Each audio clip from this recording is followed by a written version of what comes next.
ஒவ்வொரு வாய்ப்புக்காகவும் ஒவ்வொரு சூழலுக்காகவும் காத்திருந்து காத்திருந்து சுத்தி சுத்தி சுழண்டு சுழண்டு உழைச்சி உழைச்சி மேல வந்தவன் தான் இந்த கூத்தாடி.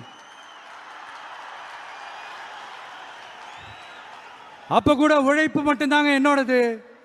அதன் மூலமா எனக்கு கிடைச்ச மத்த எல்லாத்துக்கும் காரணம் நான் இல்லை.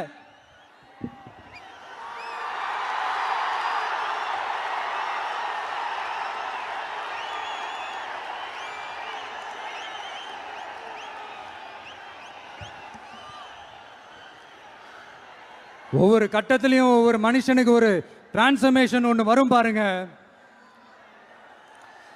ஒரு சாதாரண இளைஞனா இருந்த ஒரு விஜய் நடிகனா மாறினா, அந்த நடிகன் வெற்றி பெற்ற நடிகனா மாறினா, அந்த வெற்றி பெற்ற நடிகன் ஒரு பொறுப்புள்ள மனுஷனா மாறினா, அந்த பொறுப்புள்ள மனுஷன் அதுக்கப்புறம் ஒரு பொறுப்பான தலைவனா இல்ல தொண்டனா மாறினா.